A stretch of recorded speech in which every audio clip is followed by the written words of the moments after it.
Paris Radio Show. Audio, musique, podcast.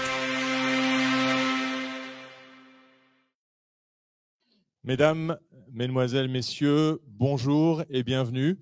Nous sommes en direct depuis la scène musicale pour le lancement de cette fête de la radio avec la participation bien entendu de nos partenaires qui sont l'Arcom, Towercast et le ministère de la Culture et bien sûr le DAB+. Nous sommes très heureux de vous accueillir dans ce nouveau lieu, nouvelle date, nouveau nom pour ce Paris Radio Show qui et la confiance que l'Arcom a pu nous donner en accueillant et en hébergeant ces assises de la radio pour le lancement de cette fête de la radio. Et je vais tout de suite passer la parole. Vous le savez certainement, la fête de la radio il y a maintenant une structure qui a été créée qui s'appelle l'Association pour la fête de la radio. Alors, elle a été créée il y a très peu de temps, en février. Donc, on essuie aussi un peu les plâtres. On démarre pour justement pendant les 3 ans à venir, puisque nous avons une convention avec l'Arcom au niveau de cette association. Et je vais donner la parole au président de l'association qui est là, et Frédéric Brulatour, qui est aussi le secrétaire général, qui dira un mot et qui modérera ces assises, qui est aussi le rédacteur en chef de la lettre de pro de la radio. Lionel, c'est à toi. Oui, bonjour. Bonjour à toutes, bonjour à tous. Donc oui, comme l'explique Philippe, j'ai pris la présidence de l'association de la fête de la radio. C'est vraiment très intéressant parce que comme on le sait tous, la radio, c'est un métier passionnant et on y passe toute notre vie normalement. Compte tenu de la rapidité du process, cette année, on n'a pas pu faire tous les événements souhaités pour cette deuxième année.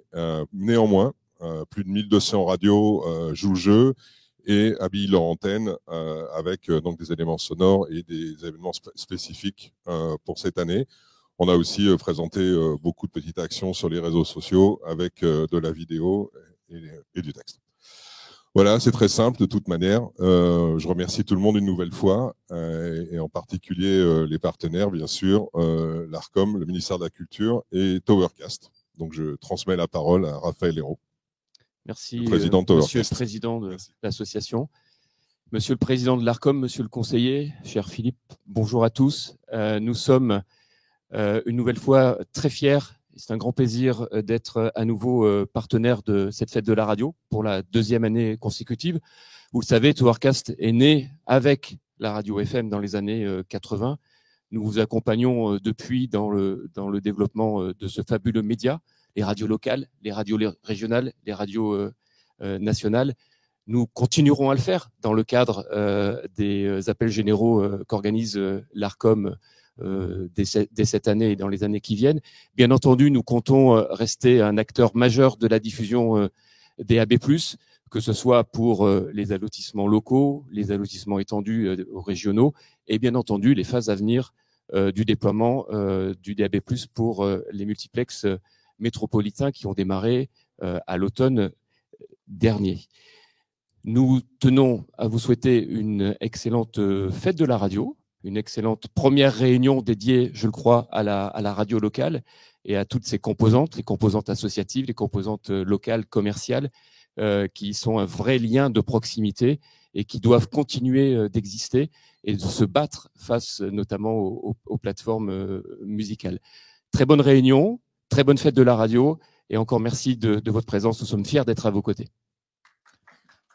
Et j'invite Roch-Olivier Mestre, si tu veux, pour le lancement de ces assises et cette 2e fête de la radio.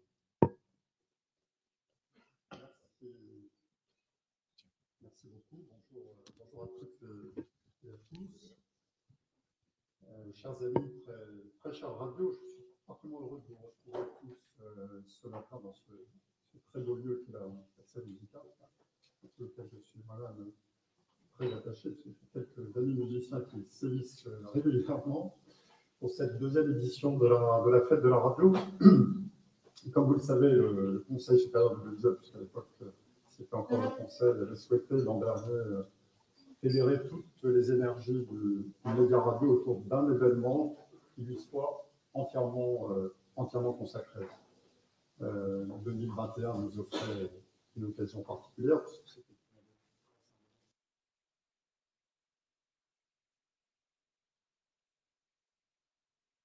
40 ans de la libération des ondes, donc ça méritait bien de consacrer un temps et de consacrer une fête à ce média. L'ARCOM a souhaité poursuivre son engagement, et je dirais même mon engagement personnel envers ce média qui est cher à nos cœurs. Il me semble en effet important d'avoir cet événement qui permet de souligner ensemble l'extraordinaire richesse et la diversité de notre paysage radiophonique. On comprend, vous savez, plus de 1000 radios en métropole et en outre-mer. C'est un maillage qui fait la force de ce média et qui lui permet surtout d'être un vecteur de proximité, un vecteur de lien social et un acteur privilégié de l'information, autant qu'un relais très précieux, j'allais même dire indispensable, pour tous les artistes et tous les créateurs. Et donc le succès de la première édition de la Fête de la Radio nous a tous convaincus d'ancrer la tradition et d'en faire un événement récurrent. Et donc j'ai le plaisir d'être parmi vous aujourd'hui pour ouvrir cette édition 2022. Et je veux à cet égard remercier très chaleureusement tous les opérateurs et partenaires qui s'associent à cet événement et qui est parrainé par le ministère de la Culture que je souhaite également remercier. C'est d'ailleurs le sens et l'objectif de ce rendez-vous, de cette fête. C'est de rendre hommage à toutes celles et tous ceux qui font le succès de ce média auquel nous sommes attachés. Ça marche moyen, d'accord. Et puis, d'avoir aussi l'occasion d'échanger librement et régulièrement sur des thèmes qui sont propres à ce média, pour mettre en avant les projets qui démontrent la capacité de la radio à rassembler, à s'adapter, à fédérer au niveau national, comme conçu cette fête de la radio depuis le début, sous la forme d'un événement décentralisé au maximum, qui repose sur les initiatives des uns et des autres, sur les initiatives qui sont mises en place partout sur le territoire national et outre-mer. L'année dernière, on a ainsi rassemblé plus de 500 événements durant cette manifestation.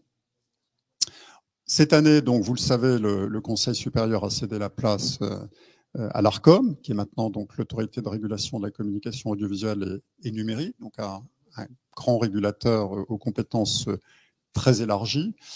Mais nos missions, donc, au regard du paysage audiovisuel, n'ont pas changé, et notre attachement à la radio reste toujours aussi fort. Et nous serons d'ailleurs très présents durant ces 2 journées avec en particulier la participation active d'Hervé Gaucho, membre du collège que je souhaite, ici présent, que je souhaite remercier tout particulièrement pour son engagement, son enthousiasme au service de la radio, et puis la présence en nombre de nos équipes, notamment la direction de la radio et de l'audio numérique avec laquelle vous dialoguez tous régulièrement. Nous avons d'ailleurs installé un stand de l'ARCOM ici au rez-de-chaussée qui nous permettra de vous accueillir tous et de répondre à vos questions. Cet événement va nous permettre aussi d'aborder tous ensemble durant ces 2 jours les défis et les évolutions de la radio dans un secteur, le secteur audiovisuel, c'est peu de le dire, qui est en pleine transformation. Et c'est vrai que ce média, le média radio, est aujourd'hui interrogé. Il l'est déjà depuis quelques années. Il a été confronté, comme chacun d'entre nous, aux difficultés réelles de la pandémie de Covid-19 qui a amplifié ces questions. Le nombre de postes, on le sait, achetés est en légère baisse. Le marché publicitaire connaît les tensions et les fragilités que l'on sait, notamment au niveau local. L'évolution de l'audience, bien, on connaît ces tendances depuis déjà une dizaine d'années, avec une durée d'écoute qui tend à diminuer sur ces dernières années. Et donc les incertitudes, les inquiétudes, parfois, notamment pour les plus petites structures, sont légitimes.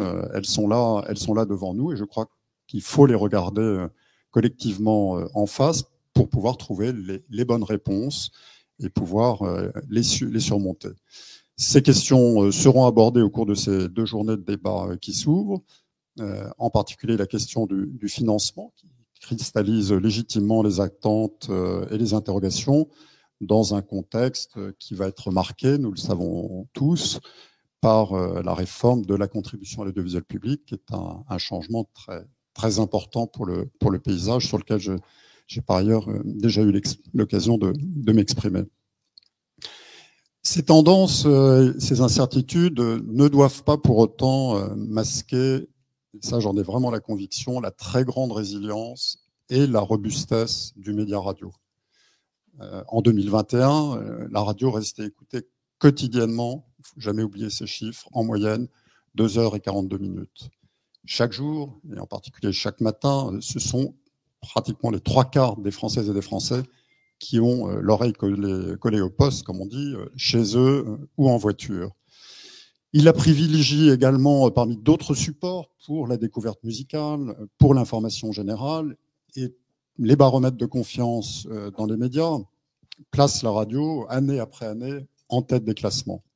C'est donc un attachement réel, qui continue, qui marque la reconnaissance envers l'ensemble des personnes qui font vivre et qui animent les stations. Je le dis souvent, la radio est le média du cœur, c'est un média de passion, c'est aussi un média de fidélité. La crise de Covid a par ailleurs mis en lumière la très grande capacité d'adaptation de ce média, avec des radios qui sont parvenues à ajuster rapidement leur programmation, leur méthode de travail, pour toujours mieux informer et divertir leur public.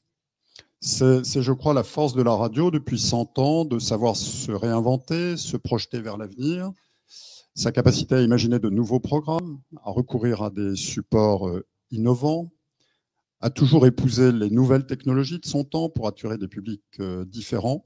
Je pense bien sûr au déploiement du DAB+, je pense aujourd'hui aux enceintes connectées, aux nouvelles applications, l'application Radio Player qui s'est mise en place dans notre pays récemment grâce à l'activité fédérative de chacune et chacun d'entre vous. Je pense au développement du podcast, qui sont des preuves tangibles de l'agilité, de la capacité des acteurs à se fédérer. Le podcast est par exemple, j'en suis convaincu, une opportunité à la fois pour les éditeurs et pour le public. C'est d'ailleurs ce qui a motivé notre souhait de créer un observatoire du podcast et de la création audio, qui est placé sous l'égide de l'Arcom et du ministère de la Culture, qui nous permettra de suivre, de rassembler les données sur le podcast et de voir si demain il faut éventuellement faire rentrer le podcast dans un champ de régulation comme d'autres secteurs. Le retour de la voix sur la vidéo, sa capacité à attirer des auditeurs plus jeunes est une très bonne nouvelle pour le secteur. Ce dernier sait donc comprendre et répondre aux nouveaux modes de consommation. Alors de notre côté, donc du côté du régulateur, on aura à cœur, Hervé le redira au cours de ces 2 jours, d'accompagner au plus près les acteurs du paysage radiophonique pour les aider à tirer le meilleur parti de ces mutations.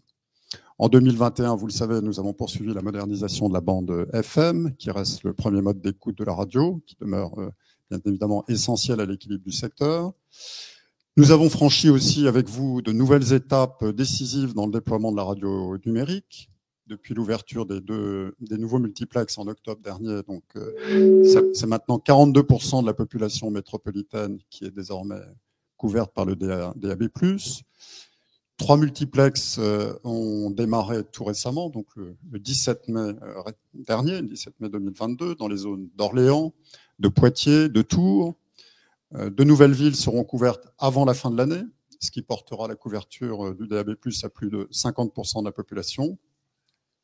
Et afin de permettre à toutes les radios de profiter des avancées permises par cette nouvelle modalité de diffusion numérique, l'Arcom a incité les pouvoirs publics à renforcer l'accompagnement des radios associatives dans cette nouvelle phase de déploiement, dont les coûts d'installation et de diffusion peuvent être élevés. J'aurai l'occasion très prochainement de rencontrer la nouvelle ministre de la Culture. Et bien évidemment, j'évoquerai toutes les questions qui touchent à ce média et notamment cette question. Vous l'aurez compris, donc le DAB+ est un vecteur d'avenir pour la radio, mais ce n'est pas le seul. Les opportunités d'innovation sont nombreuses et je souhaite vraiment vous le dire avec insistance, vous pouvez compter sur l'implication, sur l'écoute de l'Arcom pour mener ensemble la transformation de ce média à Paris comme en région et outre-mer. Au-delà du soutien des pouvoirs publics et du régulateur, l'avenir du média radio réside aussi, je voudrais insister devant vous sur ce point, dans sa capacité à rassembler ses acteurs pour identifier ensemble des solutions innovantes et faire face conjointement aux défis du secteur. C'est d'ailleurs tout le sens du projet d'association en faveur du DAB+, qui a enfin vu le jour, si mes informations sont bonnes, hier soir, après quelques mois de discussions intenses entre les acteurs, dirons-nous, mais bon, l'essentiel, c'est l'aboutissement. Je crois que c'était important que cette association puisse voir le jour. J'avais plaidé auprès de Roselyne Bachelot, qui nous avait entendus, pour que le ministère puisse réserver une dotation d'accompagnement à la promotion du DAB+, ce qu'elle avait accepté. Le ministère le fera, et c'était très important d'avoir ce vecteur, comme on l'avait fait pour la TNT dans les années 2000. Donc c'est une bonne nouvelle, je crois, pour le secteur.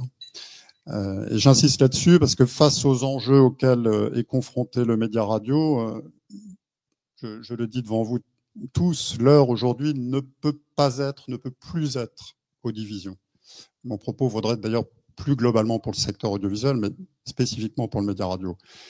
Les défis auxquels on est confronté, les défis auxquels le média radio est confronté, j'en ai évoqué quelques-uns plus haut, appellent au rassemblement des énergies, au rassemblement des forces, de la régulation. Et vous l'avez compris dans mes mots, nous sommes pleinement engagés aux côtés de ce média.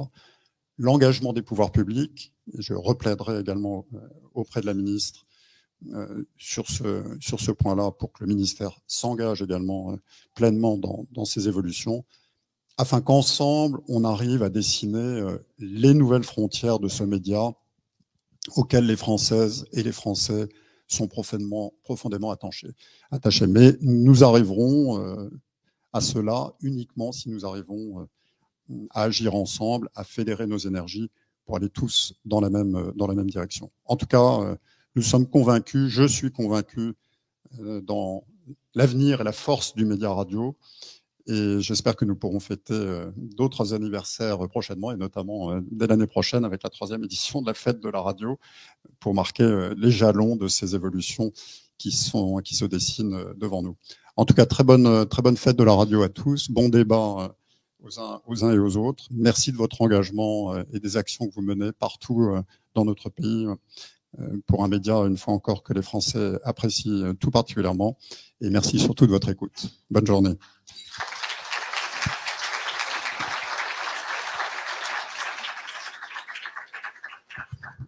Merci, Monsieur le Président.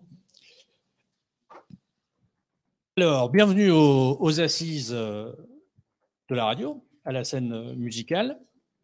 Alors, tout a été dit, ou presque. Moi, j'ai beaucoup de questions à poser à celles et ceux qui vont se succéder ici. Mais d'abord, Julien de Médiamétrie, qui doit être ici. Très bien. Va venir me rejoindre pour une présentation. Bon, je ne sais pas si on peut la qualifier d'originale, la présentation, mais en tous les cas, c'est une présentation. Elle va surtout nous permettre d'en savoir davantage sur, il va falloir que j'achète un autre bras, sur l'auditeur en France, l'auditeur type, c'est l'objectif. Alors, je ne sais pas si ces deux micros fonctionnent. Oui, non, non, oui. Oui, ça fonctionne. Donc, je garde celui-ci, tu utilises celui-là, et puis on va débuter. Mais celles et ceux qui participent à la prochaine session peuvent d'ailleurs peut-être déjà nous retrouver. Il y a Gaël Sanquer, Jean-Emmanuel Casalta de France Bleu, de mémoire Nicolas Pavageau, Caroline de Montblanc Média également. Est-ce que j'ai oublié Laure Méravillès de Radio Clapas à Montpellier, qui doit être peut-être là ou pas, mais en tous les cas, moi je vous convie ici. Venez déjà ici, le temps que Julien fasse sa rapide présentation, et puis on abordera ensuite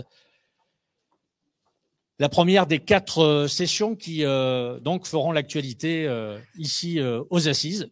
Installez-vous, je vais me mettre un peu sur le côté et je vais lui laisser Julien vous présenter cette étude. Bonjour à toutes et à tous. Je suis content d'être ici donc, pour partager avec vous cette photographie des usages du paysage média radio national et locales.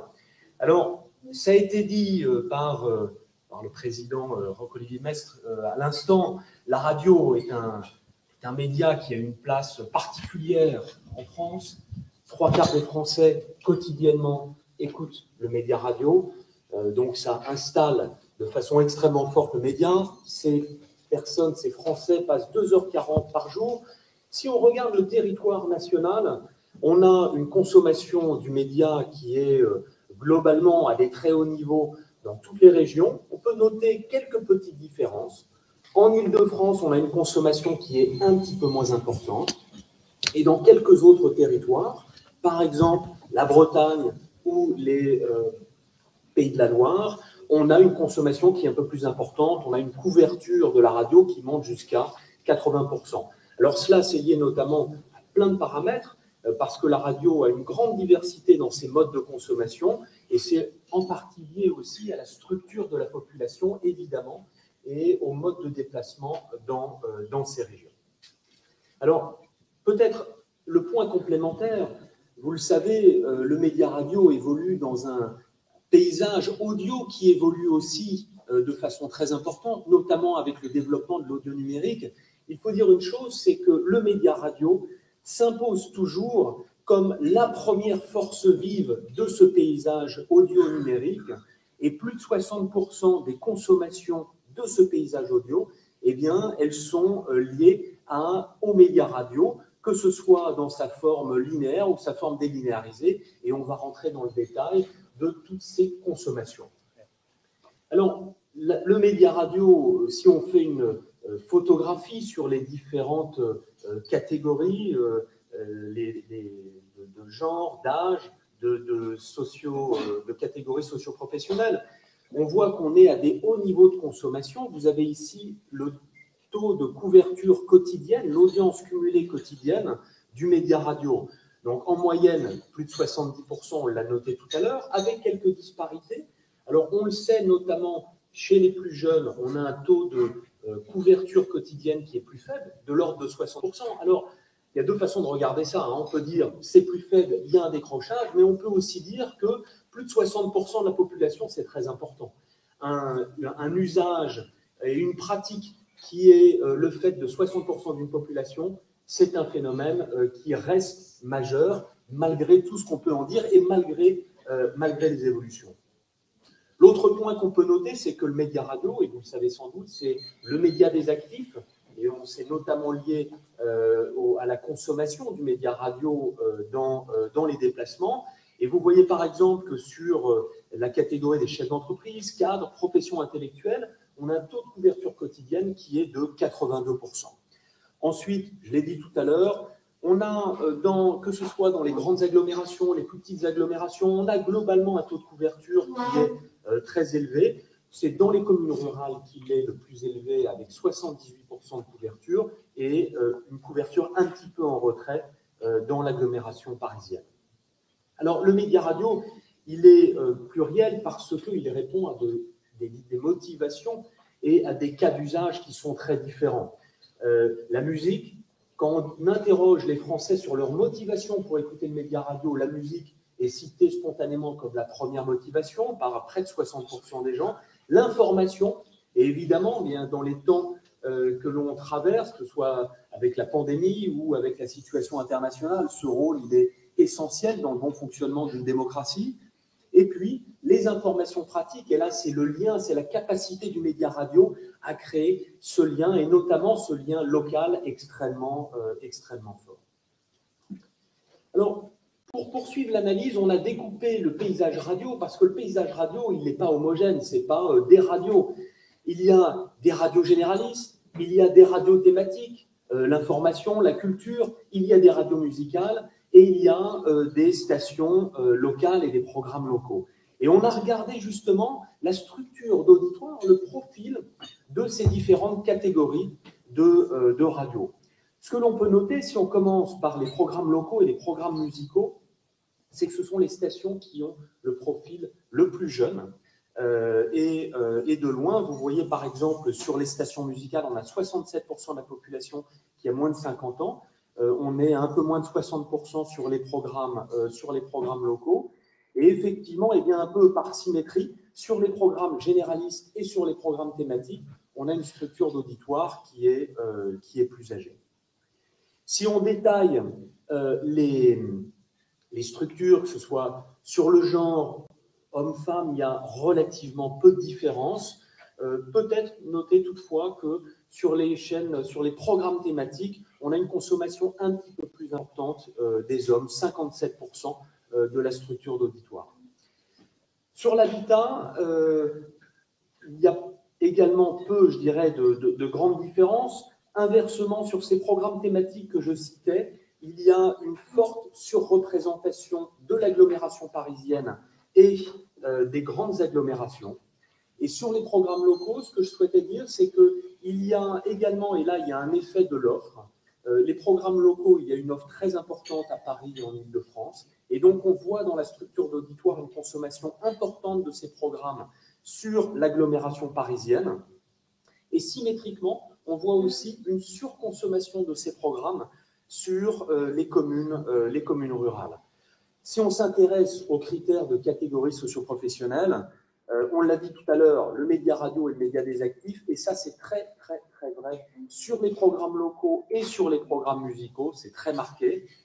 Et on voit particulièrement sur les programmes des stations généralistes et des programmes thématiques, une affinité qui est très forte sur les catégories socio-professionnelles supérieures.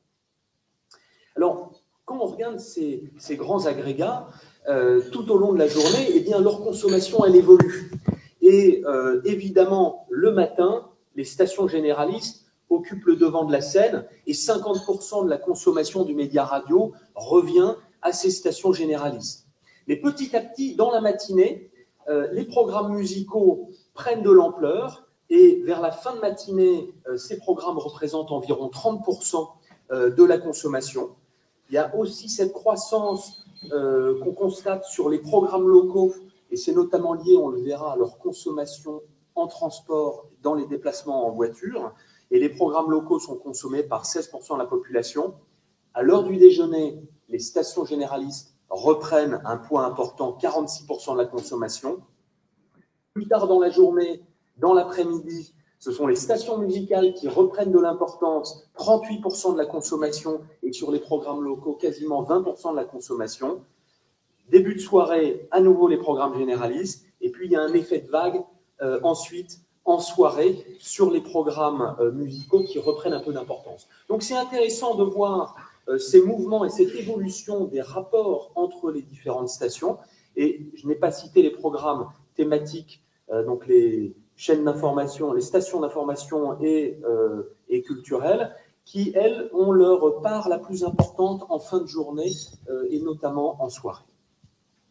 Alors, si on regarde les modes, les moments de consommation, la radio est quasiment autant consommée à domicile et en dehors du domicile. Elle est à 51% consommée à domicile et à 49% en dehors du domicile, avec une répartition 31% en déplacement en voiture et 16% sur les lieux de travail et sur les lieux d'études. Mais cette structure, elle est assez différente si on regarde les différents types de stations. Pour les programmes généralistes et les programmes thématiques, ce sont les 2/3, voire 70% de la consommation pour les programmes thématiques qui sont faits à domicile. Inversement, pour les programmes musicaux et les programmes locaux, les déplacements, la voiture représente 44% de la consommation pour les programmes musicaux et 37% pour les programmes locaux. Les lieux de travail et les lieux d'études représentent également une part importante de la consommation pour ces deux catégories de stations. Notons une chose, c'est que si vous faites un cumul sur une période longue, 3 semaines environ, de la consommation du média radio, le lieu sur lequel la radio est le plus écoutée sur un mois, c'est la voiture. 72% des Français en un mois, en gros, ont écouté au moins une fois la radio, contre 57% à leur domicile. Alors, la radio, elle change. Tout à l'heure, je parlais de l'audio et du numérique. Tous les jours, 9 millions de Français écoutent la radio sur des supports numériques. Le mobile arrive en tête. C'est 5 millions de Français qui écoutent la radio sur les mobiles, suivi des enceintes connectées et de l'ordinateur pour 1 500 000 utilisateurs quotidiens environ. Et un peu plus loin, on trouve également le téléviseur avec près d'un million d'utilisateurs. Alors ça, c'est assez intéressant et je crois que ça, c'est un sujet qui sera abordé un peu plus tard. La connexion entre l'univers radiophonique et l'univers de la vidéo, on le voit ici. Et on le voit aussi autrement, c'est qu'une partie dans ce paysage audio numérique que l'on analyse, il y a évidemment les streamers de musique, Deezer, Spotify, mais il y a également YouTube. Parce que vous le savez, il y a une partie de la consommation de musique qui se fait sur cette plateforme. Alors, elle se fait parfois dans un format totalement vidéo, mais elle se fait aussi parfois dans un format totalement sans vidéo. Et d'ailleurs, il y a des offres spécifiques qui ont été développées par la plateforme dans ce sens-là. Ce poids et cette place des écrans, des nouveaux écrans et du digital pour la consommation fait que le média radio est un média qui est très digitalisé, puisque près de 20% de sa consommation se fait sur ces nouveaux supports numériques. Et ça, il y a quelques variations entre les différentes catégories de stations, mais globalement, cette consommation est très élevée. Notons peut-être que la part la plus importante revient en programme thématique, dont 22% de la consommation se fait sur ces supports. Je citerai un autre chiffre. Nous publions un communiqué sur le nombre de téléchargements des podcasts tous les mois. Il se télécharge 200 millions de podcasts tous les mois. Il n'y a pas si longtemps que ça, c'était 100 millions. Donc, on a vraiment une dynamique de marché qui est extrêmement forte. Dernier chiffre, je vais arrêter de vous abreuver de chiffres. Dernière information, qui dit écran numérique, dit nouvelle façon de consommer la radio. La radio se consomme en live, évidemment, de façon très majoritaire, mais elle se consomme aussi, je parlais de podcast, de façon différée. Eh bien, ces écoutes différées, elles représentent tous les jours près de 3 millions d'auditeurs qui y consacrent plus d'une heure par jour. C'est environ 5% des Français qui écoutent ainsi chaque jour la radio en replay. Bon, en synthèse, ce que je voulais vous dire, c'est que la radio, c'est un média puissant qui s'appuie sur une grande diversité et une grande richesse. Diversité des publics, on l'a vu. Un média qui touche largement toutes les cibles de la population, malgré les évolutions que l'on pourrait noter ici et là. Un média qui accompagne les auditeurs tout au long de la journée, à domicile, en dehors du domicile, avec une grande richesse des contenus qui s'appuie sur des motivations d'écoute très variées, se divertir, se cultiver, s'informer. Une diversité des modes et des moments d'écoute qui est accentuée par la forte digitalisation du média radio et un média autant national que local, au plus près des publics et de leurs aspirations. Vous le savez, tout cela fait de la radio un très grand média. Je vous souhaite une excellente fête de la radio.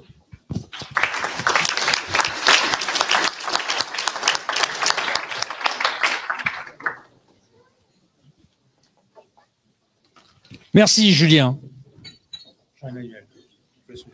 Merci. Bien. Efficace et puis un tour d'horizon, j'allais dire, complet du marché de la radio aujourd'hui.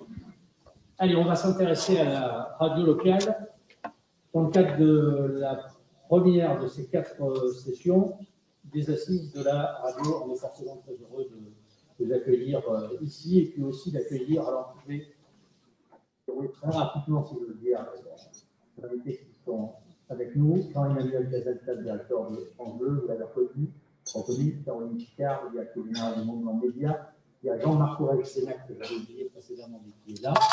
Il vient d'Atomique Radio, qui est, si j'ai bonne mémoire, Jean-Marc, une radio qui est implantée à Tarbes. C'est ça.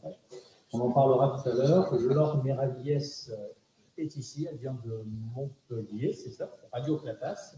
Nicolas Pavazo de Rossel Radio, Contact FM, et puis Gaël Sanker, directeur délégué des médias médicaux à Énergie. Eh bien, d'abord, comme le thème fil rouge de cette session s'articule autour de la proximité, je vais demander à Jean-Emmanuel Casalta, qui est le directeur de France Bleu, de nous parler des matinales filmées dont Julien a abordé très rapidement l'aspect de façon un peu indirecte en évoquant la place de l'image au sein des stations de radio. Est-ce que vous tenez le calendrier de mise en place de ces 44 stations en complémentarité donc avec France 3? On avait annoncé, je crois, d'ici la fin 2023, la totalité des stations locales de France Bleu sur le réseau France 3 en matinée. Oui. Alors bonjour à tous d'abord. Et effectivement, c'est très agréable de pouvoir fêter la radio une fois par an. Un vrai bonheur. Donc c'est un beau média, effectivement un beau média local aussi. Et pour répondre donc à votre question, alors aujourd'hui on en est à 24 matinales filmées. La dernière lancée c'était en septembre dernier. Et la prochaine, ce sera en septembre prochain et ce sera Pau. Donc la phase intermédiaire qui nous a fait perdre quelques mois et qui fait qu'on sera un petit peu en retard, c'est que Jeux Olympiques, Jeux Paralympiques, vacances scolaires se sont succédés et donc il n'y avait pas de programmes locaux sur France 3 et donc pas beaucoup d'intérêt de lancer de nouvelles matinales filmées en matinée sur France 3. Donc on a décalé de quelques mois, un petit peu de Covid. Donc malheureusement, on sera au rendez-vous, mais on sera au rendez-vous à quelques mois près, c'est-à-dire plutôt plutôt mi-2024 que fin 2023. Alors aujourd'hui, on couvre 70% de la population. Ce qu'il faut souligner, c'est que c'est un formidable succès. Hein. Je veux dire, les résultats, alors pour le coup, d'audience médiamétrie de la télévision montrent une progression des audiences sur le 7/9 de France 3 en région, là où on a diffusé des matinales filmées. Aujourd'hui, cela réunit de l'ordre de, avec le prorata qu'il faut, hein, de l'ordre de 5 à 600 000 téléspectateurs quotidiens sur France 3. Pour France Bleu, c'est évidemment également une opportunité. Je parle en AC. Hein. Pour France Bleu, c'est évidemment une formidable opportunité puisque les matinales de France Bleu réunissent au total près de 2 millions d'auditeurs en AC. Et donc voilà, on a 5 à 600 000 personnes de plus qui nous écoutent à la radio, pour reprendre un des éléments que vous évoquiez, hein, sur la progression de l'écoute à la radio. Alors, ça se compte pas tout à fait comme ça, vous le savez aussi bien que moi, mais malgré tout, c'est une vraie manière d'arriver à toucher des publics complémentaires qui ont des usages qui sont différents. On peut pas leur en vouloir totalement de préférer la télévision à la radio le matin. On les en veut un peu, mais bon, quand même, on les aime. Et donc, on va à la télévision pour les trouver.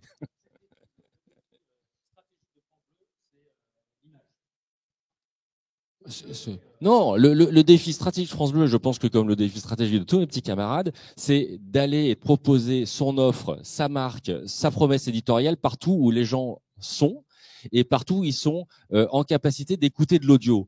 Ils peuvent d'écouter de l'audio à la télévision, et ben c'est aussi les enceintes connectées, c'est aussi l'offre numérique, c'est tout ça.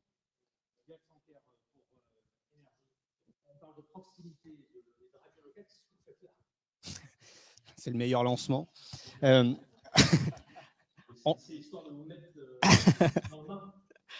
le sait assez peu et on le sait trop peu d'ailleurs.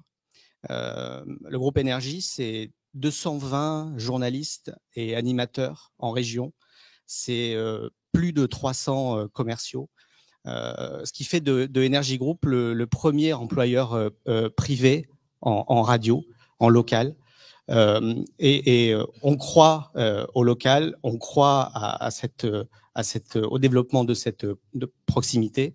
Et le mantra de Jean-Paul Baudecroux, hein, notre président fondateur, il nous le répète quotidiennement, la radio, c'est live et local.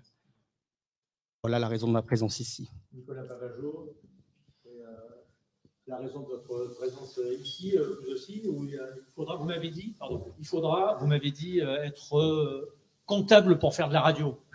Non, j'ai pas dit ça. Ah, vous m'avez pas dit ça. J'ai dit que pour continuer à avoir de la liberté, il faut maintenir la rentabilité. Parce que s'il n'y a plus de rentabilité demain, on n'existera plus. Donc pour maintenir cette rentabilité, parce qu'en ce moment, on a plein de petits tourbillons autour de la tête, il va falloir analyser tout ça et être assez prudent, donc sans rentrer dans les détails et faire des prédictions à Nostradamus. Il va falloir faire attention à tout un tas d'outils qui arrivent. On parlait du podcast. Le podcast, c'est super. Évidemment, il faut se moderniser. Mais aujourd'hui, la réalité, c'est qu'il n'y a pas de modèle économique.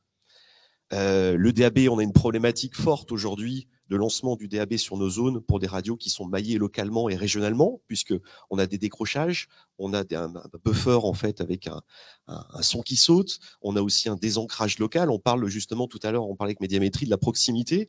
Le fait d'avoir des mux locaux ou même étendus nous enlève notre proximité. Donc tous ces éléments-là, on s'est rapproché de l'Arcom. Il y a des solutions qui existent et je pense qu'on va avancer vite dans ce sens-là. Mais voilà, je parle de prudence parce que évidemment, je me cache pas derrière ça pour dire que c'est une baisse du média radio et de l'audience, mais ça fragilise encore plus vite notre audience au quotidien sur le terrain, que ce soit sur l'aspect chiffre d'affaires local, mais aussi sur l'audience. Ces derniers mois, Nicolas Pavageau, j'ai dû changer de micro, ils m'ont changé de micro, mais je suis pas certain que celui-ci marche tout autant. Bravo. Je vais prendre celui-ci. Bon, oui, je vous donne celui qui marche pas alors. Mais celui-ci non plus apparemment. Je ne sais pas.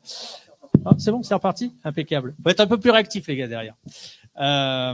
Ces derniers mois, Nicolas Pavageau, on a évoqué cette proximité comme étant une valeur sûre. Est-ce que c'est toujours le cas et est-ce que ce sera le cas selon vous, sans pour autant jouer les Nostradamus ou les Cassandres, durant la prochaine décennie? C'est de plus en plus le cas, parce que ce qui est assez rigolo, c'est de voir toutes les entreprises internationales, les plus grosses, leur cheval de bataille en ce moment, c'est la proximité. Donc, qui mieux que nous, les indés radios, les radios associatives, et y compris Gaël dans le groupe Énergie, qui est aussi un spécialiste de la radio de terrain et locale, on doit justement labelliser, monter au créneau sur une labellisation locale de ce que l'on fait au quotidien.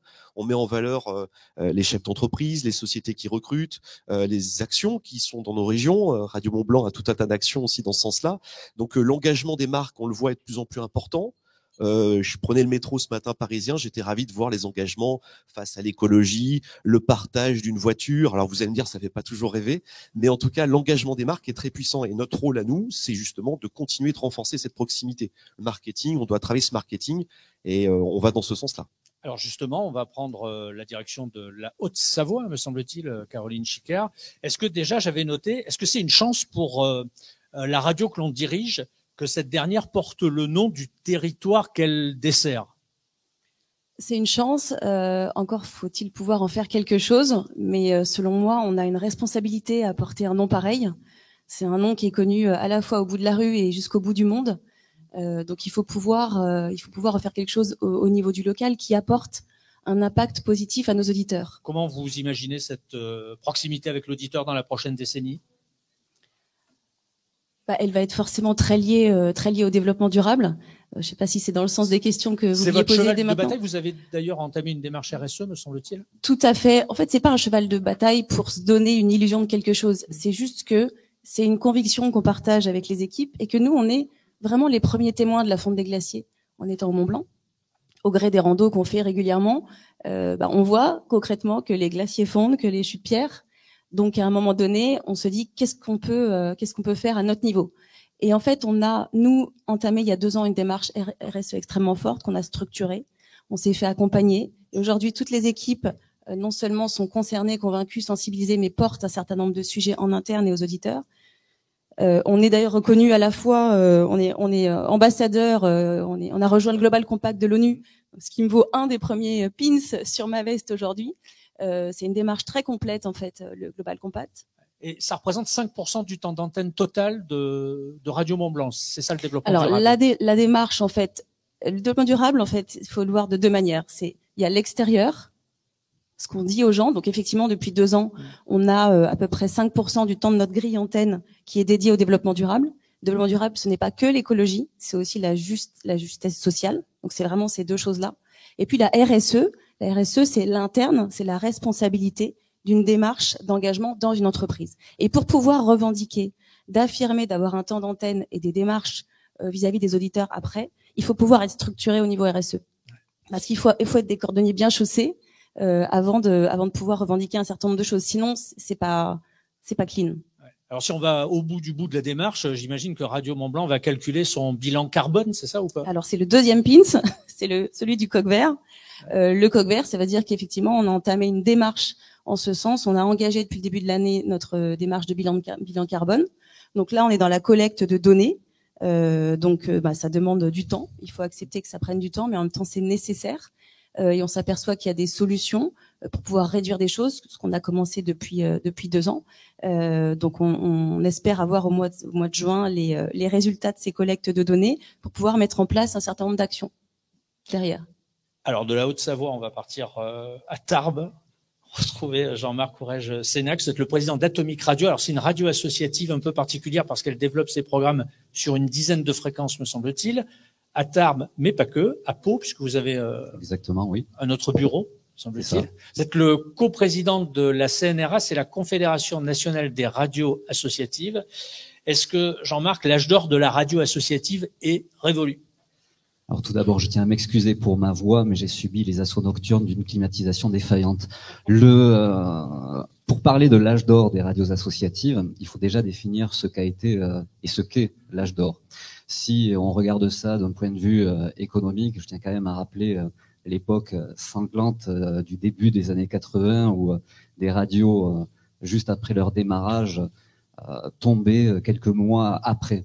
Je tiens à rappeler aussi la fin des années 80 jusqu'en 96-97, jusqu'au Yalta des fréquences, où des radios, notamment des radios associatives, étaient rachetées pour constituer des réseaux nationaux. Donc, je vais dire que économiquement, nous avons trouvé un modèle économique au fil des ans qui est beaucoup plus résilient et qui supporte notamment des crises telles que celles que nous avons connues dernièrement au niveau de la crise sanitaire. Ça, c'est d'un point de vue économique. D'un point de vue liberté, alors là, j'ai enfoncé des portes ouvertes, mais ça n'aura échappé à personne que la liberté de ton des années 80 n'est pas la même que celle des années 2020, que ce soit à la radio, alors que ce soit à la télé. Il y a moins de liberté? Il y a un recul, en tout cas. Il y a un recul de la liberté. Liberté de programmation, liberté de ton aussi, comme je le disais. Alors peut-être que c'est nécessaire aussi par rapport à des dérives qui existaient, mais cette liberté s'est transposée de la radio vers Internet et notamment les réseaux sociaux, qu'il va falloir à un moment donné aussi réguler parce que c'est une concurrence vis-à-vis de nos radios. Et puis je vais finir sur l'âge d'or par rapport à la considération de nos radios et du travail. Parce que je vous vois venir, Jean-Marc, mais vous n'avez pas répondu à la question encore. Oui, c'est justement sur ça. C'est justement sur ça, en fait. C'est sur la reconnaissance des radios associatives. Et là, je dirais, l'âge d'or, il est un tout petit peu derrière nous, notamment sur la reconnaissance du travail, des missions de communication sociale de proximité portées par nos radios. Et ça, c'est un travail que nous devons réaliser tous les jours auprès des institutions, auprès de l'autorité de régulation, auprès des élus aussi, nationaux et territoriaux, pour démontrer que notre travail est essentiel sur le terrain. Quel serait le projet de loi idéal, par exemple, qui pourrait être porté par le gouvernement durant ce quinquennat pour accompagner les radios locales? Leur donner plus de ressources financières, des moyens humains. Davantage de soutien public peut-être, financier, oui, ou alors plus d'aide, en tout cas au niveau des ressources humaines. Quand je parle ressources, je pense aussi, et là je regarde l'autorité de régulation, je pense aussi aux fréquences, pour avoir peut-être plus de place pour les expressions citoyennes des territoires. Ouais. En FM, donc, oui, ça va être compliqué. Il y a un travail à faire. Okay. Voilà. Bon, on va aller à Montpellier, Radio Clapas. Alors c'est une station emblématique lors de la ville de Montpellier, parce que déjà c'est une station qui est historique, et puis aussi surtout c'est la seule station en France labellisée très officiellement PIGE. Et alors le PIGE, c'est l'acronyme de Point Information Jeunesse, c'est ça. Et d'ailleurs vous êtes leur responsable du seul PIGE qui dépend d'une radio en France, c'est ça? C'est ça. Ouais. Et on est très fiers de cette expertise-là, de cette expérience, puisque l'éducation aux médias, c'est notre cœur de métier. Moi, je suis à la radio depuis 2002. J'ai été biberonnée à France Inter quand j'étais petite, donc j'ai un fort attachement à l'outil radio. Et nous, l'éducation aux médias, ça passe par des ateliers d'initiation à la pratique radiophonique. C'est très à la mode aujourd'hui. Nous, on le fait depuis longtemps. À Clapas, c'est vrai qu'on a toujours eu beaucoup d'avance sur de l'innovation. Alors, sur l'aide des pouvoirs publics, le label PIGE, quand même, c'est un label de jeunesse et sport. Donc, je suis très aidée par les services de l'État, les collectivités, les institutions, parce qu'on est aussi une radio de quartier. On est dans un QPV, un quartier politique de la ville, dans le quartier près d'Arène de Montpellier. Et donc, à ce titre-là, on travaille sur la parole des habitants. Et ça permet de générer 2 équivalents temps plein quand même dans les ressources de la radio. Et l'emploi, ça fait partie de la valeur d'une radio qui permet de développer aussi de la valeur économique. Parce que quand on fait des programmes de qualité, globalement, c'est plus facile à vendre de la qualité de programme. Alors, j'aime pas trop parler de produits radiophoniques, mais effectivement, on fait beaucoup de comptas dans les radios associatives pour équilibrer nos budgets. Et qui s'intitule Les murs ont des oreilles, c'est ça? Oui, par rapport à cette innovation, on n'a pas attendu. Alors, c'est une pérégrination. Vous allez dans les villes autour de Montpellier et vous avez vendu le concept aux collectivités locales, territoriales. Les murs ont des oreilles. C'est une série de capsules sonores. Déjà, c'est un super nom. Exactement. Parce que c'est une chronique liée au patrimoine historique, bien sûr. Réalisée par la coordinatrice de la rédaction de Radio Clapas, Mélanie Charpentier-Torrente, qui fait ça depuis 2010. Donc, effectivement, c'est des balades sonores de sites, mais qui se substituent pas à ce que font déjà les offices de tourisme, puisqu'elles donnent la parole à des élus, à des habitants, à des historiens, des architectes, des urbanistes. Et tout ça, ça passe au départ à l'antenne, mais ça devient aussi des podcasts. Et c'est facturé aux collectivités. Et effectivement, c'est le résultat de cette qualité, puisque ça fait 10 ans qu'elle fait ça, elle est spécialisée en patrimoine, et c'est cette qualité d'intervention qui permet aussi de vendre cette prestation. C'est quelque chose de supplémentaire, ça va avec le hors radio, comptablement pour nous, c'est important de développer ça, comme d'autres activités de la radio, faire de la formation, faire au niveau du patrimoine, des jeux de pistes audio, ça demande beaucoup de créativité, la radio. On a été très créatifs aussi pendant la pandémie, en faisant des cours. On proposait, il y a un prof d'histoire géo qui est adhérent à la radio, qui est animateur à Radio Clapas et qui proposait ses cours sur ses heures de cours. Il faisait ses cours d'histoire géo à l'antenne. Ouais. On a été reconnus, labellisés, nation apprenante, et tout ça, ça permet aussi après d'aller émarger dans des fondations au niveau national pour compléter ce que nous donnent les services de l'État, les collectivités locales, les institutions, et d'équilibrer nos budgets. Donc c'est vraiment, nous on essaye de sortir quand même de la dépendance aux subventions, même si on apprécie l'aide des services de l'État, des collectivités, c'est très important. Mais aussi on va voir ailleurs, donc on n'a aucun scrupule à aller chercher du côté du mécénat, soit national, soit de proximité, et de plus en plus de proximité. Et vous essayez donc au podcast, comme le réseau France Bleu, Jean-Emmanuel Caselta, de plus en plus, France Bleu produit du podcast. Tenez-leur, faites passer le micro à Jean-Emmanuel. Vous essayez au podcast depuis déjà quelques mois. D'ailleurs, chaque station locale produit un podcast à ses couleurs. Vous allez continuer le pied sur l'accélérateur durant cette prochaine décennie, j'imagine. Enfin, en tous les cas, tout du moins, la proximité, elle va peut-être mieux s'incarner aussi sur ces supports numériques. Oui, alors, toutes les radios locales ne produisent pas forcément des podcasts, mais on a mis en place une série de collections qui sont initiées par une radio locale ou une autre, type Le Confin des Contes, à propos des enfants, type Histoire salée, qui est initiée par la Bretagne et qui parle d'affaires maritimes, une série sur le loup aussi en Alsace. Une série sur le loup en Alsace, et on essaie de développer des collections qui sont partagées par l'ensemble ou tout ou partie des stations locales. Mais de la même manière que on lance des matinales filmées, donc je vous disais la dernière en janvier, c'était à Perpignan, j'ai retrouvé l'endroit. De la même manière que on développe notre présence sur les enceintes connectées avec une offre de radio d'infos locales spécifiques, ou la manière d'accéder aux commentaires des matchs, la manière qu'on développe du podcast, c'est juste une manière de répondre en fait à ce que vous présentiez, monsieur, tout à l'heure. C'est, je veux dire, l'audio, c'est un marché qui est qui a un dynamisme sur un certain nombre de supports qui est tout à fait considérable, et notre rôle, c'est d'être présent, parce que notre job, c'est pas de faire changer les usages des gens, c'est d'aller là où sont leurs usages et là où ils se les développent, et de présenter notre promesse éditoriale. D'où évidemment la présence sur le podcast, dont Radio France est évidemment un acteur éminent, et où France Bleu joue sa part à travers des collections partagées par les radios locales. France Bleu produit 500 heures par jour de programme local. C'est trop, pas suffisant, pas assez, ou c'est. Alors, ne demandez pas au directeur de France Bleu de vous dire que je produis trop de radio, c'est pas possible. Non, on produit à peu près, à peu près 450 à 480 heures de radio locale. Ça fait 11 heures par station. De radio par jour, tout compris entre national et local. Mais ce sont 44 radios et en fait, je crois que ça contribue à la richesse du paysage et à la richesse d'un paysage qui d'ailleurs travaille aussi ensemble. Hein.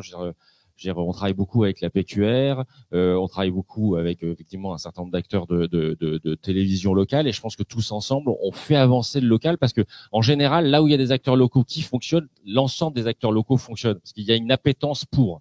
La plateforme ici, qui a été lancée avec France Bleu, France 3 il y a quelques jours, ça fonctionne déjà ou Alors ici, lancé en avril 2022. C'est sous forme d'application sur Android et sur Apple, mesdames et messieurs. Ouais. Et c'est ça la radio demain? La radio, c'est ça demain? Ah bah c'est clairement déjà un petit peu ça quand même. Le fait de pouvoir écouter sa radio sur le téléphone, enfin, je sais pas vous, mais visiblement ça se déploie énormément. Comment vous écoutez la radio, vous, Jean-Emmanuel? Partout où je peux. Donc en fait le téléphone c'est pas mal aussi. D'accord. Et donc les prochaines étapes c'est sur le site évidemment. Avec la future transformation du site francebleu.fr qui réunit 1 million de visiteurs uniques quotidiens en ici par France Bleu et France 3, et donc avec différentes étapes qui nous amèneront jusqu'à la rentrée. Ouais. Nicolas Pavageau, la multiplicité des supports pour incarner la proximité, la radio locale dans les prochaines années, dans cette prochaine décennie. Vous m'avez dit oui, ok, mais pas à n'importe quel prix. Je suis toujours prudent. Hein. Ouais. Non, c'est diversification dont parler, c'est les leviers. Il faut maintenir cette rentabilité. Donc il y a beaucoup de choses qui se font. Il y a aussi beaucoup d'espoir. Vous faites du podcast, vous, chez Rossel. Alors on a oublié de le dire, mais Rossel, c'est 3 stations. Il faut quand même recontextualiser ou mettre un peu de perspective. D'abord, c'est Contact FM, donc c'est on va dire la grosse radio. J'enlève le qualificatif, mais c'est la grande radio du Nord. Il y a aussi Champagne. Donc Champagne, c'est comme son nom l'indique, donc à Reims. Et puis il y a une autre station avec un autre format qui est très différent, c'est RDL, qui doit programmer, me semble-t-il, uniquement de la chanson française ou sur un format un peu plus senior, c'est ça? RDL, on n'en parle pas assez, mais on a fait l'acquisition d'RDL il y a maintenant un peu plus de 4 ans. C'est une petite pépite on a un lien fort avec le rural. C'est pour ça qu'on parlait d'attachement local, et le rural est aussi important en ce moment. Dans les zones rurales, elles sont assez oubliées, que ce soit par les transports, que ce soit par les commerçants. Et c'est important de garder ce lien social. Sur 5 fréquences, sur des zones très rurales, on fait pratiquement 100 000 auditeurs. C'est une des radios en France qui a la plus grande durée d'écoute. On dépasse largement, on arrive des fois à plus de 3 heures. Donc voilà, on est sur un public. Sur le score d'outre-mer, hein, 3 heures. Ouais. C'est ça. Donc là, on est vraiment sur un public senior, ultra senior. Mais qui va au-delà aujourd'hui. On a des auditeurs qui ont à partir de 25-30 ans, voilà. Alors, Contact FM, Champagne FM, RDL, qui sont 3 belles marques. Est-ce que dans la prochaine décennie, encore une fois, le fait de stabiliser un marché et de s'y développer passera aussi par une politique de fusion, peut-être, d'acquisition également, parce que je sais que vous avez travaillé sur plusieurs... c'est un secret pour personne, sur les potentialités d'acquisition d'autres stations. Où est-ce que ça en est? Alors, bonne question. Pour moi, voilà, je suis resté dans ce groupe justement pour se développer, mais pas à n'importe quelle condition. Je pense que beaucoup de patrons de médias, parce qu'aujourd'hui on est au-delà de la radio, on est face à des groupes de médias qui ont aussi de la télé, ce qui pose un certain nombre de problèmes parce que les priorités ne sont pas forcément les mêmes. Il est important de garder une autonomie sur chaque pôle, même si le groupe à de la télé, à de la radio et de la presse. Et ça, je pense que c'est un des succès, mais très peu le font. Moi, j'admire un groupe et j'ai de la chance parce qu'aujourd'hui, on le partage du côté belge qui s'appelle DPG Media, groupe néerlandais qui va jusque dans les pays d'Europe du Nord. Et ils ont ces valeurs-là, en fait. Donc, en France, on l'a aussi. J'ai mon président qui est dans la salle, qui maintient aussi cette indépendance. Souvent me disait Nicolas Pavageau est arrivé à la presse, il se sert de l'argent de la presse pour faire de la radio. Moi, quand je suis arrivé, on m'a dit, écoute, je dois changer mes traitements de son. Mon patron m'a répondu, t'as pas d'argent, tu dois déménager, c'est la priorité de l'actionnaire. Donc, aujourd'hui, c'est de conserver cette indépendance, faire du multiformat, faire avoir de la télé, avoir de la radio, avoir de la presse, pourquoi pas. Mais moi, mes équipes sont des équipes 100% radio. Mes commerciaux sont des commerciaux de radio et mon développement se fait avec des gens de radio. Donc, je suis en pratiquement totale autonomie. La seule chose que m'apporte ce groupe-là, c'est les supports. C'est le financier, le juridique, les RH. Et voilà, c'est sûr que c'est des choses que je peux me payer. Mais pour incarner cet aspect local et cette proximité, dans la prochaine décennie, ça passera forcément par des acquisitions. Complètement. Aujourd'hui, nous on a 3 radios, on est pratiquement à 500 000 auditeurs. Aujourd'hui, c'est trop petit. Si on passe pas le cap des millions d'auditeurs, voire plus du million rapidement, demain, tu l'as dit, on disparaîtra ou on se fera manger par plus gros.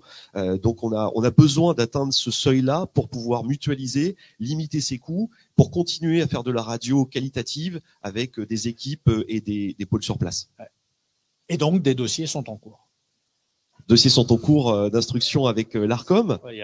Donc on a fait nos demandes. Ce que je peux simplement dire, c'est que pour la première fois chez Rossel, on va au-delà de nos régions de prédilection, puisque jusqu'à maintenant, quand j'étais arrivé, on me disait attention, on va racheter un journal, ça serait bien qu'il y ait une radio. Bon, ça se passe pas comme ça. C'est sûr que déjà, on aimerait avoir des fréquences FM, toujours des fréquences FM, même si elles sont limitées. Mais ce que je peux dire, c'est qu'on est sorti de nos régions Hauts-de-France et Grand Est. On va un peu plus à l'est, du côté de Metz, Nancy. Et puis on va dans le Bordelais, parce qu'après le Champagne, on s'est dit que avoir du bon vin bordelais, ce serait intéressant aussi. Donc on descend dans la région sud-ouest. D'accord. C'est pas à Bordeaux, c'est à côté de Bordeaux. C'est pas très loin. C'est dans l'Aquitaine. Bon, Gaël Sanker, le podcast, le streaming, ces nouveaux supports pour la prochaine décennie. Comme vous parliez précédemment des journalistes qui travaillent pour Énergie, Chérie FM également, ils s'approprient ces nouveaux supports. Vous les formez peut-être régulièrement pour, je sais pas, pour que demain ils puissent aussi proposer un podcast, un peu de vidéo, un article sur un site dédié. Ça passera aussi par là, cette proximité. Alors effectivement, avec la centaine, plus de 220 journalistes et animateurs que le groupe emploie en région, on produit aussi des centaines d'heures de contenu parlé, et on s'est dit que ce contenu devait être sans doute mis en valeur, et on a créé il y a quelques années maintenant des podcasts locaux qui reprennent tous les flashs qui sont diffusés sur nos stations locales de Énergie, Nostalgie et Chérie FM. Et aujourd'hui, ces podcasts, ce replay fait partie des meilleures performances qu'on enregistre dans le groupe. Ça fait partie des podcasts les plus consommés. Dans la prochaine décennie, peut-être qu'une stratégie, une sorte d'idée vous conduirait à vous implanter davantage en région ou de marquer davantage votre territoire, votre présence. Effectivement, ça fait partie des projets, et d'ailleurs lors des appels à candidature, on demande des ouvertures, des passages de D en C, et ça fait partie de l'ADN du groupe Énergie. Avec, j'imagine, la toute finalité, c'est la création de 2 postes, l'animateur relais promo, c'est le nom qu'on lui donne, et puis en binôme avec un journaliste.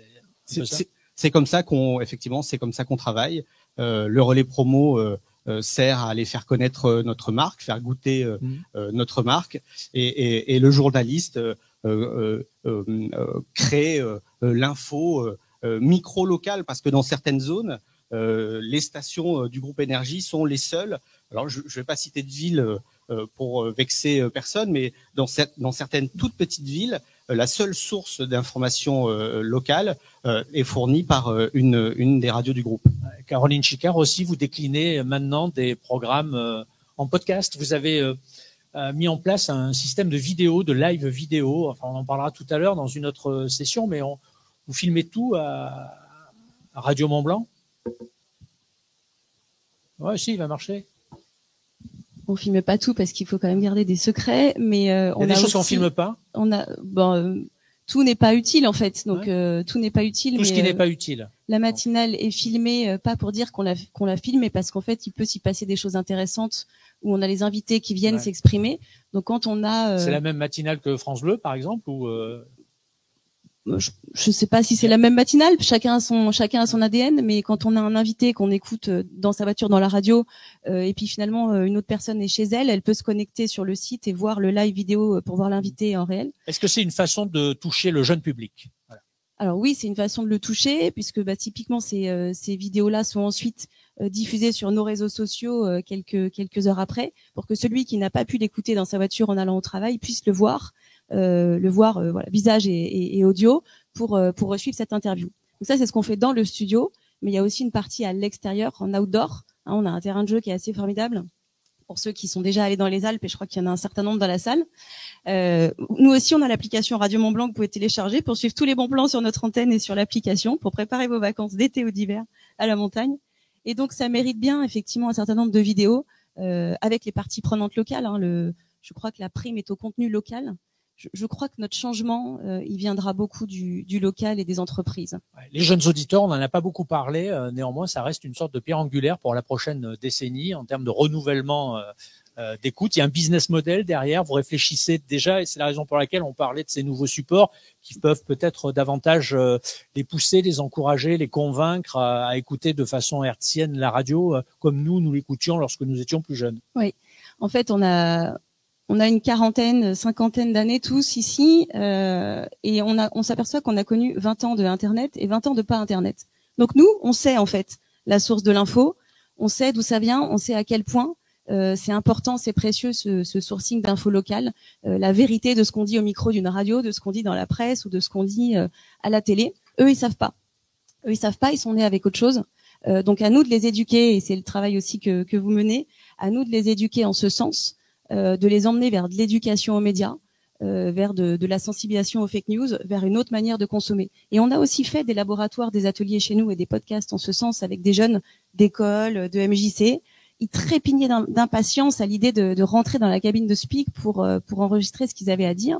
Et ils ont été emmenés par les équipes d'une manière remarquable, ce qui fait que ça leur a donné une fierté quand ils sont revenus à l'école, ils en ont parlé à leurs parents. Donc là, on a un sujet. Là, on a un sujet énorme de transmission. Donc, ça fait partie des sujets de diversification parce que quand on est un média, en fait, on n'est pas qu'un média. Avant d'être un média, on est une entreprise.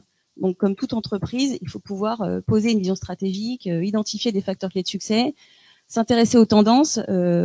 C'est tout ça qui compte, en fait. Et depuis 2 ans, on a mené ce travail-là pour identifier ces potentiels sujets de diversification qui répondent à la fois aux attentes d'auditeurs, de partenaires, de collectivités, et de jeunes. Qu'est-ce que vous apportez de positif dans la vie des gens, dans la vie des auditeurs? C'est une question difficile, je vous l'accorde, mais quand on fabrique de la radio, on fabrique du positif, j'ai envie de dire, ou en tous les cas, on fait en sorte que ce que l'on produit crée quelque chose de positif dans la vie des gens, dans la vie de celles et de ceux qui doivent vous écouter quotidiennement. Est-ce que vous vous posez la question et concrètement, ça se matérialise de quelle façon, et ça pourrait se matérialiser mieux encore de quelle façon dans la prochaine décennie? Je ne sais pas si je me fais bien comprendre, mais cet aspect positif est quand même relativement important dans la vie de celles et de ceux qui, le matin, lorsqu'ils vont au travail, écoutent Radio Mont Blanc, par exemple, et le soir, lorsqu'ils rentrent chez eux, écoutent aussi Radio Mont Blanc.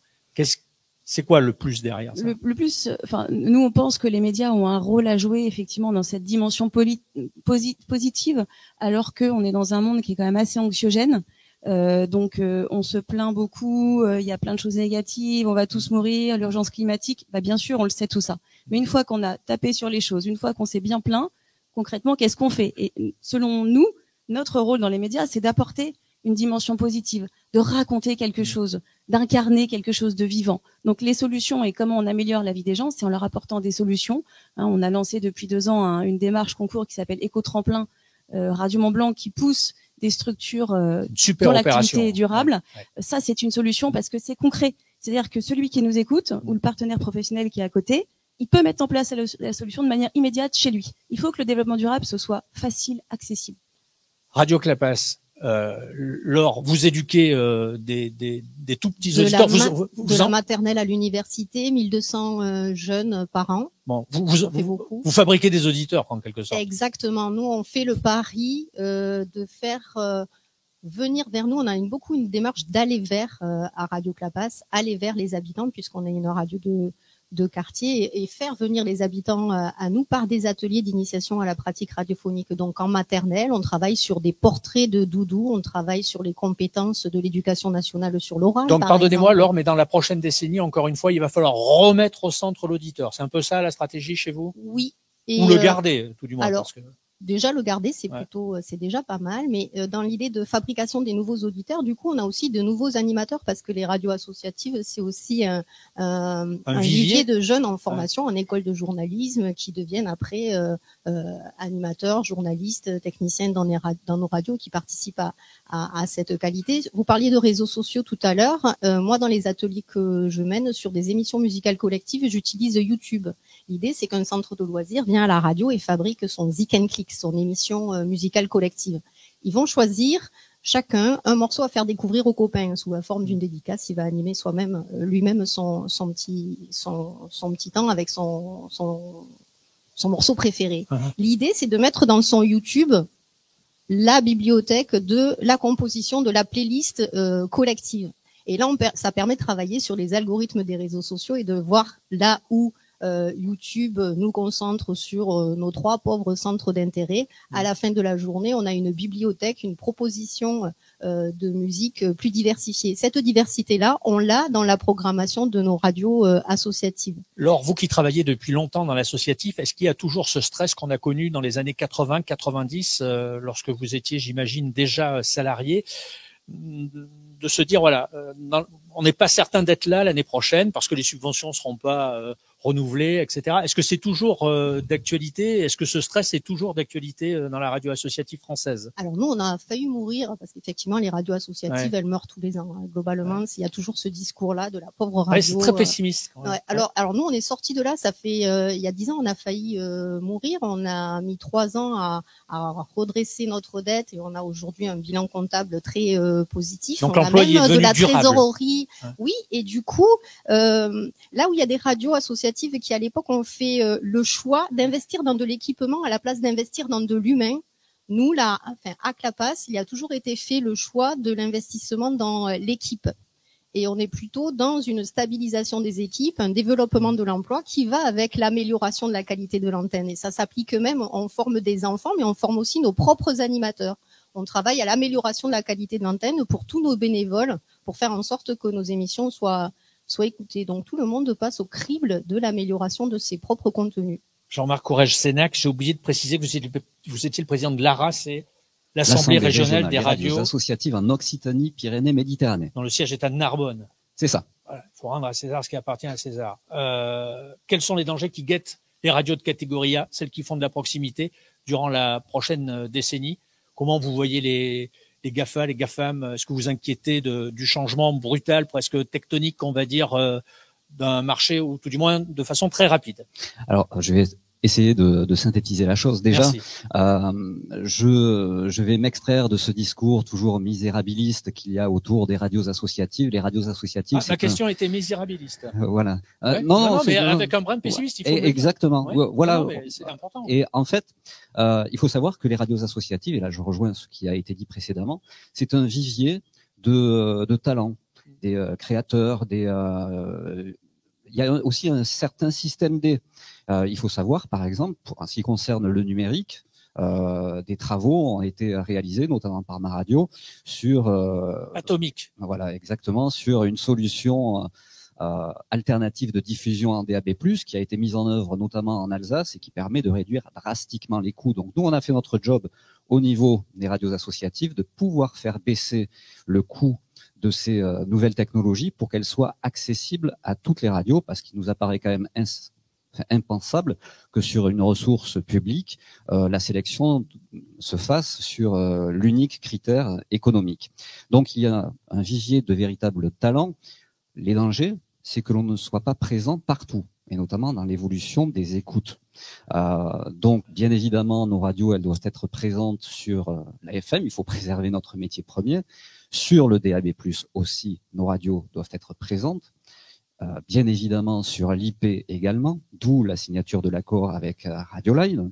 Avec l'onglet Les locales, où les radios associatives sont présentées et en tout cas figurent en bonne position pour être visibles pour l'auditeur qui se connecte en IP. Bien évidemment aussi sur les podcasts. Il y a une radio de ma fédération qui est juste là-bas, qui propose sur son site internet près de 10 000 podcasts au total, ce qui est quand même énorme. Donc il faut investir. Et tout ça va demander beaucoup d'argent. Et moi j'ai l'impression quand Alors j'entends là, les représentants des radios de catégorie A, ils me disent toujours on n'a pas d'argent. Mais vous voyez, moi je ressors de ce discours-là.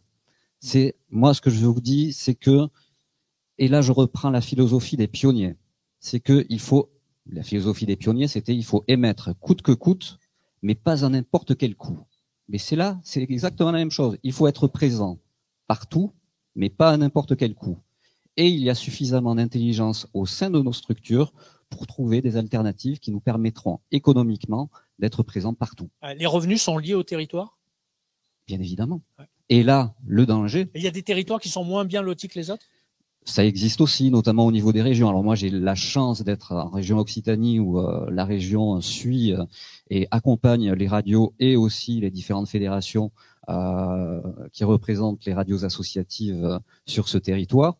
Mais je sais que sur d'autres régions, notamment juste à côté, la Nouvelle-Aquitaine, c'est beaucoup plus difficile. Nous, la région nous accompagne sur le fonctionnement de la radio en s'appuyant sur la sélective du fonds de soutien. Elle nous accompagne sur des créations sonores, sur des formats courts ou des formats ambitieux. Elle nous accompagne également sur l'investissement matériel pour que nous puissions à chaque fois... Là aussi, il va y avoir très prochainement une inauguration de nouveaux locaux entièrement numériques. Donc, voilà, on a quand même une région qui est à l'écoute parce qu'elle sait le travail réalisé sur le terrain et la présence primordiale de nos radios, essentielle de nos radios sur ces territoires. Des territoires, c'est en fait, la région a pris en compte l'importance de l'économie sociale et solidaire. Et il faut savoir qu'en France, c'est grosso modo 14% de l'emploi en France. Mais l'ESS, sur certains territoires, notamment ruraux, c'est beaucoup plus. Laurent Miravillaès me disait que c'était de plus en plus chronophage justement de... C'est l'un des dangers. Ouais. Au niveau administratif, c'est ce que en fait. Vous disiez. Ouais. Au niveau administratif, c'est en fait, nous sommes submergés de dossiers Donc vous à faites remplir. moins de radio et plus de paperasserie. Malheureusement. Alors là, ça se travaille aussi. Le FSER, c'est un peu une usine à gaz finalement, non ? Ce n'est pas le plus compliqué, le fonds de soutien, franchement. Et là, j'ai vu Laura de Bézy juste à côté. Je tiens quand même à la remercier parce que le fonds de soutien n'est pas plus compliqué. Non, il y a des demandes qui émanent de la part de territoires. Je vais même pas parler des fonds européens où là, c'est extrêmement difficile. C'est-à-dire qu'il faut que vous justifiez. Il faut toujours justifier, puis non, surtout, il y a un langage administratif qui peut parfois échapper à certains de nos bénévoles. C'est un autre débat. Jean-Emmanuel Casalta, les offres locales resteront-elles encore essentielles en 2025 ?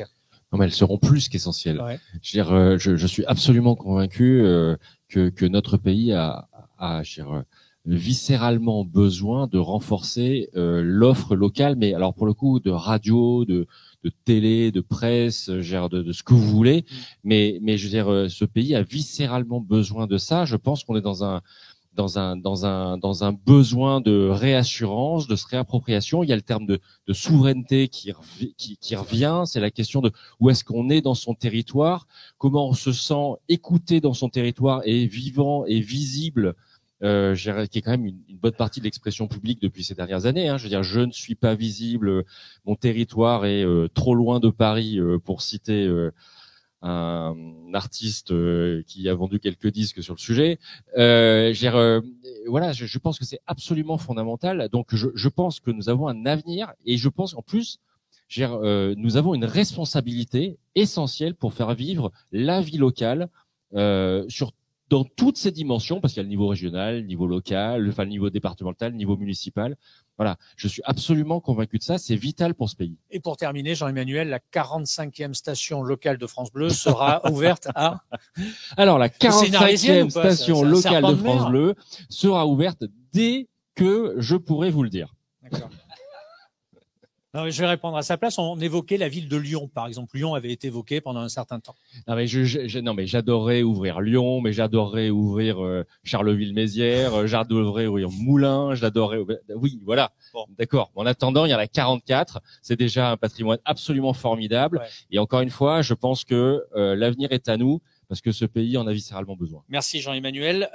Nicolas Pavageau, la FM en 2025 restera-t-elle un outil moderne, efficace, qui séduira le jeune public?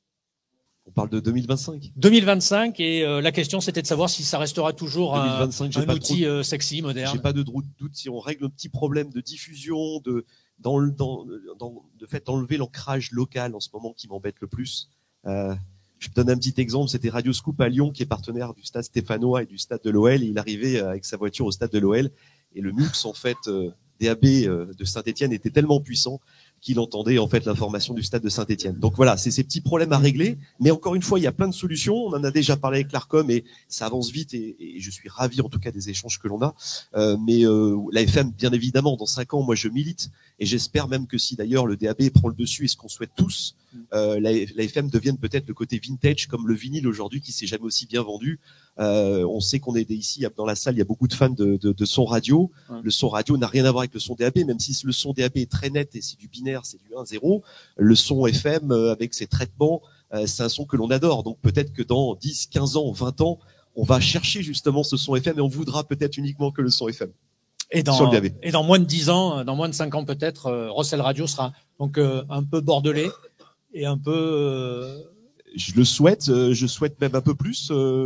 Mon président dans la salle, on a un mois de... C'est pas un appétit que vous avez, c'est un appétit vorace. Quoi. Après, il faut être prudent, on le sait. On fait partie, nous, chez les Indés, on est vendu par notre régie nationale TF1 qui est plutôt en forme depuis le début de l'année.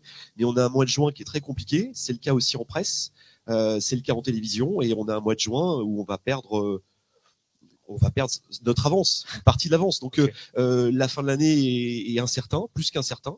Après, je suis ravi aussi de voir dans la salle des gens comme Yann Le Garçon de Radio Player qui nous font avancer, qui offrent des vraies solutions. Il y a plein de choses à faire, ça bouge beaucoup, ça fait partie des gens qui vont voir les constructeurs automobiles. Donc, il faut passer le stade en fait de la radio, parce qu'aujourd'hui on fait de la télé, on fait de la radio, on fait de la presse. Donc, il faut monter ce cap et il faut aller voir des gens comme ça, parce que c'est eux qui vont nous permettre d'exister. On en parlait tout à l'heure sur, tu parlais de Radio Line, bah c'est pareil pour nous Radio Player, c'est de pouvoir exister dans la voiture, parce que suivant un constructeur automobile, chacun fait sa petite popote. Et moi j'ai une voiture française, ça a été très compliqué de la régler. C'est comme changer l'heure.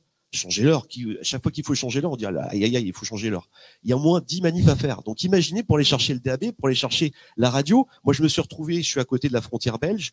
J'avais toutes mes radios belges qui émettaient à fond, j'en avais 50 et je trouvais pas mes radios françaises. Voilà. Bon, ça va s'arranger.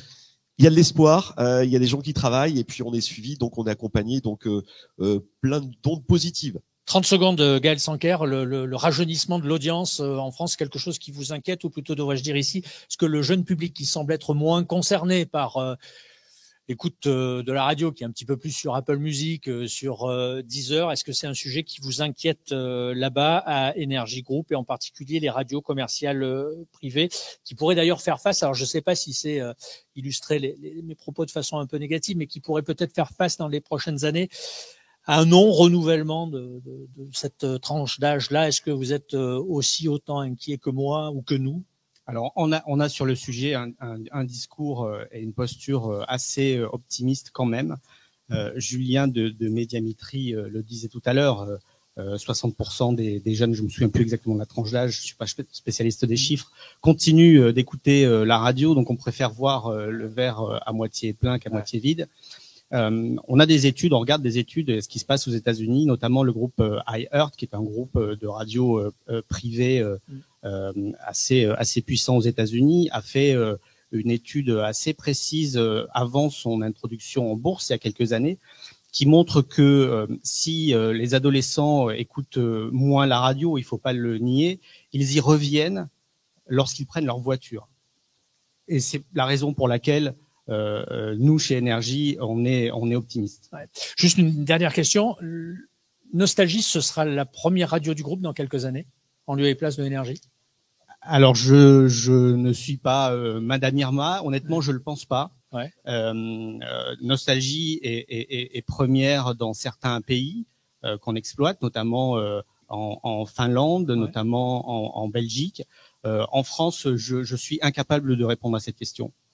Elle pourrait peut-être le devenir un jour, au vu de l'évolution du profil des auditeurs, si le vieillissement est tel que ça devrait être le cas, on fera avec. Mais je pense que la position d'Energy et la puissance de la marque est quand même assez particulière et nous préserve en tout cas dans les prochaines années, de ce genre de scénario.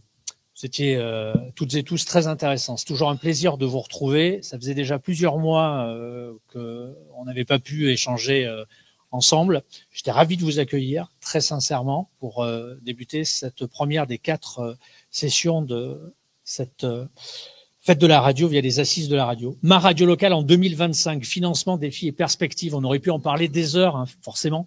Bon, essayez de mettre en avant, de mettre en exergue les réactions des uns et des autres. C'est à retrouver en replay, bien entendu, puisque c'est maintenant la mode, sur nos différents supports et sur les supports officiels. Merci à vous et vive la radio. Merci.